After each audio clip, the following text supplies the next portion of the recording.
Hello student, आज हम engineering graphics में टॉपिक पढ़ने जा रहे हैं, वह है स्केल। स्केल शब्द अगर आप सुनते हैं तो आपके दिमाग में इस तरीके का एक टूल आता है जो हम बचपन से देखते आ रहे हैं। ये टूल ऐसा होता है कि इसमें यहाँ 0 लिखा रहता है और साथ में ये सेंटीमीटर या इंचेस में या नंबर लिखे। ये उसकी पूरी टोटल फिजिकल लेंथ होती है और इसकी हेल्प से हम कोई भी लेंथ ड्रॉ कर सकते हैं या मेज़र कर सकते हैं। तो ये सिंपल स्केल होती है जिसको हम नॉर्मली यूज़ करते हैं। तो इसको अगर हम ड्रॉ करते हैं तो कैसे ड्रॉ करेंगे? एक रेक्टेंगल बना लेंगे और यहाँ पर ये 0 लिख देंगे और यहाँ पर 1 2 3 4 5 6 7 9 और ये 10। ये मान लो आपने 10 बना दिया।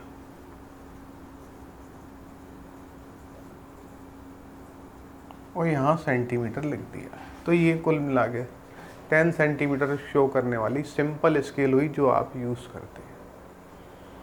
अब इसमें क्या ख़ास बात है? 0 इसका यहाँ पर है और ये 1 लिखा है और यहाँ सेंटीमीटर लिखा है, मतलब इस लेंथ को ये 1 सेंटीमीटर की लेंथ है और 1 सेंटीमीटर को ही शो कर रही है। तो यहाँ पर अगर हम 2 सेंटीमीटर की लेंथ अगर ड्रॉ करेंगे तो 2 सेंटीमीटर को ही शो करेंगे। उसकी एक्चुअल लेंथ भी 2 सेंटीमीटर होगी और ड्रॉन लेंथ भी 2 सेंटीमीटर होगी। मतलब जो हम ड्रॉन लेंथ लेंगे वो भी 2 सेंटीमीटर की है, एक्चुअल लेंथ लेंगे वो भी 2 सेंटीमीटर की है। इसकी लेंथ ऑफ स्केल आपकी 10 सेंटीमीटर की है और इससे जो मैक्सिमम लेंथ हम मेज़र कर पा रहे हैं वो भी 10 सेंटीमीटर की है, क्योंकि इसमें ख़ास बात ये है जितनी लेंथ लिखी है उतनी की ही ये ड्रॉ कर पाएगी। अगर 1 इंचेस की लेंथ आप ड्रॉ करते हैं तो उसकी एक्चुअल लेंथ भी 1 इंच ही होगी। तो ये होती है सिंपल स्केल जो हम यूज़ करते हैं। अब बात आती है इंजीनियरिंग स्केल की, और इंजीनियरिंग स्केल की ज़रूरत क्या पड़ती है, क्या डिफरेंस है इंजीनियरिंग स्केल में और इस सिंपल स्केल में। तो इंजीनियरिंग स्केल का यूज़ कहाँ पर होगा? जैसे मान लीजिए आपको इसी बोर्ड पर यहाँ से झांसी तक की डिस्टेंस शो करना है, जो कि एक्चुअल में आपकी 100 किलोमीटर के लगभग है। अब 100 किलोमीटर की अगर हम एक्चुअल लेंथ ड्रॉ करने जाएंगे तो इस बोर्ड पे नहीं आएगी। तो हमें क्या करना पड़ेगा? हमें करना पड़ेगा किसी 1 सेंटीमीटर बराबर 1 किलोमीटर मानना पड़ेगा। क्या करना पड़ेगा? 1 सेंटीमीटर के बराबर 1 किलोमीटर मानना पड़ेगा, या 1 सेंटीमीटर के बराबर 10 किलोमीटर मानना पड़ेगा। अब 1 सेंटीमीटर बराबर 10 किलोमीटर अगर हम मानते हैं, 1 सेंटीमीटर बराबर 10 किलोमीटर अगर आप मानोगे, तब जाके 10 सेंटीमीटर की लेंथ 100 किलोमीटर को शो कर पाएगी। तो इसका मतलब क्या हुआ? अगर हम अपने बोर्ड पर 10 सेंटीमीटर की लेंथ शो करेंगे, 10 सेंटीमीटर की लेंथ शो करेंगे तो हम यहाँ से ग्वालियर और झांसी को शो कर पाएंगे अगर हमने स्केल क्या माना है? 1 सेंटीमीटर इक्वल टू 10 किलोमीटर, तब हम शो कर पाएंगे। तो इसका मतलब क्या हुआ? इंजीनियरिंग स्केल में हम जो लेंथ ड्रॉ करते हैं और जो लेंथ होती है वो दोनों अलग अलग होती है। तो ये जो लेंथ ड्रॉ करते हैं और जो एक्चुअल लेंथ होती है उसका जो रेशो है वो रेशो कहलाता है रिप्रेजेंटेटिव फैक्टर, क्योंकि हम क्या कर रहे हैं? इस लेंथ से इसको रिप्रेजेंट कर रहे हैं, तो ये कहलाता है रिप्रेजेंटेटिव फैक्टर।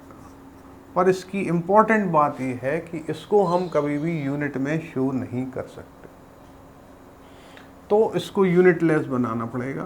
तो 1 सेंटीमीटर अपॉन 10 किलोमीटर को सेंटीमीटर में कन्वर्ट करेंगे तो इतना आएगा, तो आपका जाएगा 1/10⁶। ये रेशियो, ये RF होता है। तो इंजीनियरिंग स्केल में हमेशा क्या होगा, किसी एक लेंथ को दूसरी लेंथ से रिप्रेजेंट करके बनाया जाता है और उसमें हमको रिप्रेजेंटेटिव फैक्टर का हेल्प लेनी पड़ती है। तो या फिर उल्टा काम कर लें, किसी एक छोटी लेंथ को, मान लो आपको चींटी का डायग्राम बनाना है बोर्ड पर चींटी का डायग्राम बनाएंगे तो समझ में नहीं आएगा अगर एक्चुअल साइज में बनाएंगे तो हमको क्या करना पड़ेगा, उसको बड़ा करके बनाना पड़ेगा, तो उसकी एक्चुअल साइज से बहुत बड़ा बनेगा। ये मान लो आपने 50 सेंटीमीटर की लेंथ ड्रॉ कर ली और एक्चुअल चींटी का जो साइज है वो 5 mm का है।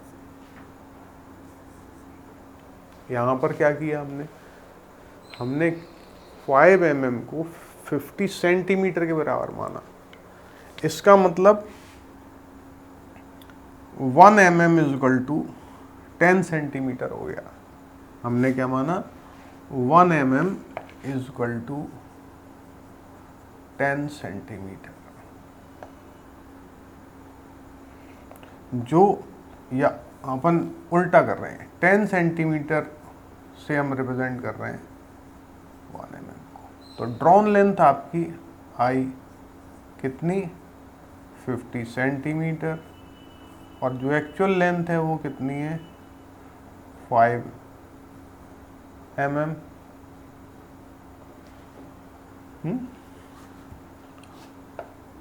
तो इसको यूनिट में कन्वर्ट करेंगे तो ये mm में 10 का मल्टीप्लाई हो जाएगा, mm, मतलब इसको कैंसिल करेंगे तो ये 100 आएगा। अब यहाँ पर 100 टाइम्स आपने लार्ज करके बना दिया। पहले क्या किया था, 10⁶ टाइम रिड्यूस करके बनाया था। तो इंजीनियरिंग स्केल में हमेशा हम ऑब्जेक्ट को जब भी कभी रिड्यूस करके बनाना होता है तब इंजीनियरिंग स्केल लगेगी, इनलार्ज करके बनाना होगा तब इंजीनियरिंग स्केल लगेगी। तो इंजीनियरिंग स्केल और सिंपल स्केल में छोटा सा डिफरेंस है, वो डिफरेंस की एक यूनिट आप उसके बराबर मान रहे हैं, क्या उससे बड़ी यूनिट का मान रहे हैं या उससे छोटी यूनिट का मान रहे हैं, उसके ऊपर डिपेंड करता है। तो यहाँ पर RF हमें हमेशा मानना पड़ता है। तो एक टर्म आपको ये याद रखना पड़ेगी, दैट इज़ RF। ये होता है drawn length upon actual length या length of scale upon maximum length, हमेशा RF होगा इंजीनियरिंग स्केल में। दूसरा डिफरेंस इंजीनियरिंग स्केल में ये, 0 कभी भी एंड पर नहीं होगा, 0 हमेशा फर्स्ट पार्ट के एंड में होगा। सब डिवीज़न पूरी स्केल में कभी नहीं होंगे, सब डिवीज़न आपके फर्स्ट पार्ट में ही होंगे। तो सिंपल स्केल से एक इस तरीके से डिफरेंस है, एक तो इसमें हमेशा एक रिप्रेजेंटेटिव फैक्टर होगा जिसमें हम उस लेंथ को या तो कम मान रहे होंगे या बड़ा मान रहे होंगे। दूसरा 0 यहाँ पर होगा, उसके सब डिवीज़न आपके फर्स्ट यूनिट में होंगे। उस तरीके से हम इंजीनियरिंग स्केल बनाते हैं। तो इनमें हमको 3 टर्म आपको देखने मिलेंगी, एक रिप्रेजेंटेटिव फैक्टर, दूसरा लेंथ ऑफ स्केल और तीसरा मैक्सिमम लेंथ। तो आज हमने केवल ये सीखा है कि सिंपल स्केल और इंजीनियरिंग स्केल में क्या डिफरेंस है। तो ये पाया, सिंपल स्केल में RF = 1 होता है, जबकि इंजीनियरिंग स्केल में RF = 1/100 हो सकता है या 100 भी हो सकता है, एक से बड़ा भी हो सकता है, छोटा भी हो सकता है। आगे हम देखेंगे कि RF को कितने तरीके से रिप्रेजेंट कर सकते हैं, या RF होता क्या है। Thank you.